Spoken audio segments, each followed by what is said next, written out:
नमस्कार, आदाब, सत श्री अकाल, जय भीम, जोहार। मेरा नाम है नवीन कुमार। देखिए, धार्मिक भावनाओं को ठेस पहुंचाने से बकवास बात कुछ और नहीं हो सकती।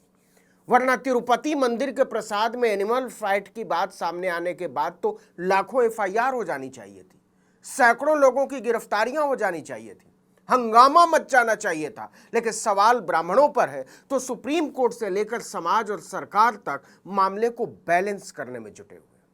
आस्था से खेलने वाले मस्त आजाद घूम रहे हैं। अगर चर्बी की रिपोर्ट सही है तो ऐसा करने वाले जेल में क्यों नहीं है, और अगर रिपोर्ट गलत है तो करोड़ों हिंदुओं की आस्था को राजनीति के बाजार में बेचने वाले बचे कैसे हुए। आपने वो तस्वीरें देखी कि नहीं? चीफ जस्टिस खुद तिरुपति मंदिर में पहुंचे हुए, उन्होंने पूजा भी की और लड्डू का प्रसाद भी लिया।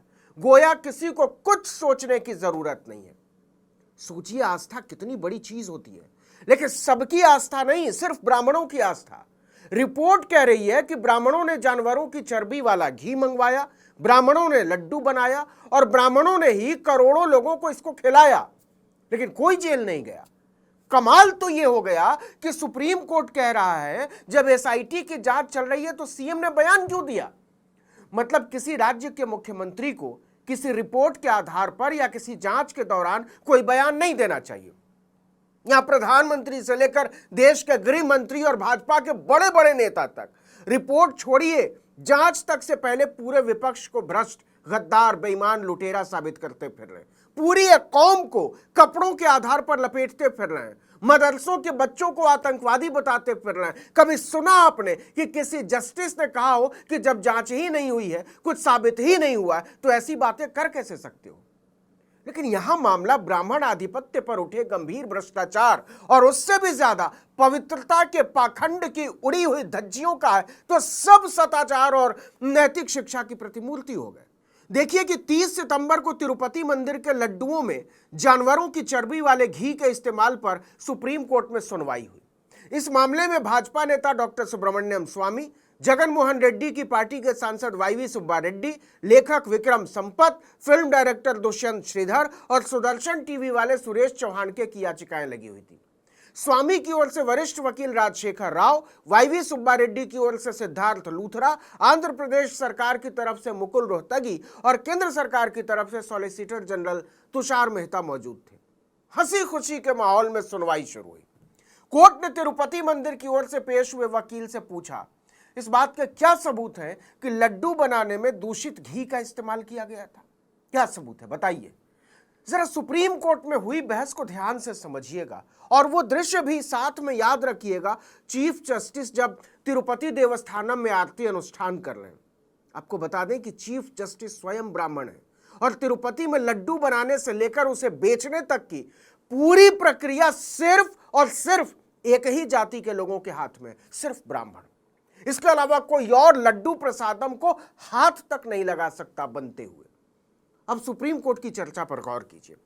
जस्टिस विश्वनाथ ने पूछा कि आपको कैसे पता चला लड्डू में चर्बी है? आंध्र प्रदेश की तरफ से पेश वकील मुकुल रोहतगी ने कहा, हमारे पास लैब रिपोर्ट है। इतना सुनते ही जस्टिस विश्वनाथन कहते हैं कि रिपोर्ट अभी साफ नहीं है। अगर आपने जांच के आदेश दे दिए थे तो मीडिया में जाने की क्या जरूरत थी? रिपोर्ट तो जुलाई में आई थी और बयान सितंबर में आया। सोचिए, 2 महीने का अरसा कितना बड़ा हो गया इस मामले में। शुरुआती रिपोर्ट कहती है कि वो मटेरियल नहीं था ये जिसे प्रसाद बनाने में इस्तेमाल किया गया। आपने एसआईटी बनाई थी, जब तक नतीजा नहीं आ जाता आपको मीडिया में जाने की जरूरत क्या थी? जब आप संवैधानिक पद पर बैठे होते तो हम उम्मीद करते हैं कि आप ऐसे बयान नहीं देंगे। हम आपसे उम्मीद करते हैं कि आप भगवान को इससे दूर रखेंगे। जब तक आप निश्चित नहीं हो जाते तब तक आप जनता के बीच ऐसे बयान कैसे दे सकते हैं? ऐसे में जांच का क्या मतलब रह जाता है? क्या वाकई कोर्ट मीडिया में दिए जाने वाले बयानों को लेकर इतना ही गंभीर होता है हर बयान के मामले में? अगर मुख्यमंत्रियों के बयान को लेकर कोर्ट इतना ही गंभीर होता तो योगी आदित्यनाथ और हिमंता बिस्वा शर्मा जैसे मुख्यमंत्रियों की जुबानों पर ताला लग चुका होता। अभी अभी योगी आदित्यनाथ का एक बयान आया है, हमने ऐसा इंतजाम किया है कि कश्मीर के मौलवी राम राम करने लगे। बयान है। मैं अंदर जा रहा था, तब तक एक आवाज आई, उसने वहां से एक आवाज आ रही थी, साफ राम राम। तो क्योंकि मेरा कोई परिचित नहीं था वहां पे, तो मैंने समझा एक सामान्य किसी और से कह रहा होगा। लेकिन थोड़ी देर के बाद फिर वही आवाज कही योगी जी राम राम। तो मैंने उधर देखा तो मैं देख के भौचक था। ये राम राम शब्द एक मौलवी के मुंह से निकलना था। मैं समझ गया कश्मीर में धारा 370 हटने का इम्पैक्ट है ये। इस तरह के एक नहीं 100 बयान हैं और मुख्यमंत्री नहीं प्रधानमंत्री और गृह मंत्री तक के बयान हैं। कमाल की बात तो यह है कि लोकतंत्र को रौंदने वाले इन बयानों के वीर लोकतंत्र के खंभे बने फिर रहे हैं। कानून के किसी भी व्यवस्था को इससे कोई फर्क नहीं पड़ता। लेकिन लड्डू में चर्बी का मामला आया तो जस्टिस गवई ने पूछा कि क्या जो घी सही नहीं था उसी को प्रसादम के लिए इस्तेमाल किया गया। सरकार बोली हम इसकी जांच कर रहे हैं। जज साहब बिफर गए। तब मीडिया में बोलने की इतनी क्या जल्दी थी? आपको धार्मिक भावनाओं का सम्मान करना चाहिए था। क्या सबूत है कि इसी घी का इस्तेमाल प्रसादम बनाने के लिए किया गया? इसे कहते हैं अपार संवेदनशीलता। सवालों की झड़ी लगा दी। जस्टिस विश्वनाथन ने कहा जब आप सप्लाई की मंजूरी देते हैं, घी मिला दिया जाता है, तो आप इसे अलग कैसे करते हैं? आप कैसे पहचान करते हैं कि किस सप्लायर ने घी भेजा था? कैसे पता चला कि मिलावट है? इस पर तिरुपति देवस्थानम ने कहा लोगों ने शिकायत की थी कि लड्डू का स्वाद सही नहीं लग रहा है। जज साहब ने जवाबी सवाल दागा। आप कह रहे हैं कि लोगों ने स्वाद की शिकायत की थी। क्या आपने लड्डू को जांच के लिए एनडीडीबी यानी नेशनल डेयरी डेवलपमेंट बोर्ड भेजा था? क्या समझदारी ये नहीं कहती कि दूसरी ओपिनियन लेनी चाहिए थी? सामान्य सी बात है, हम सेकंड ओपिनियन लेते हैं। ऐसा कोई सबूत नहीं है कि घी का इस्तेमाल किया गया था प्रसाद बनाने में, वही वाला घी। क्या सबूत है कि मिलावट वाला घी प्रसादम में मिलाया गया? अगर एसआईटी जांच चल रही है और ऐसे बयान पब्लिक में दिए जा रहे हैं तो एसआईटी पर क्या असर पड़ेगा? अगर शिकायत थी तो आपको हर टैंकर की जांच करनी थी। तिरुपति देवस्थानम कहता रह गया कि मिलॉर्ड हमने सभी जगह से सैंपल लिए थे और ऐसा 2 बार किया गया। बाकायदा एनडीडीबी की रिपोर्ट है कि मिलावट थी। उन्होंने दी, एनडीडीबी ने रिपोर्ट दी, हमने नहीं दी है।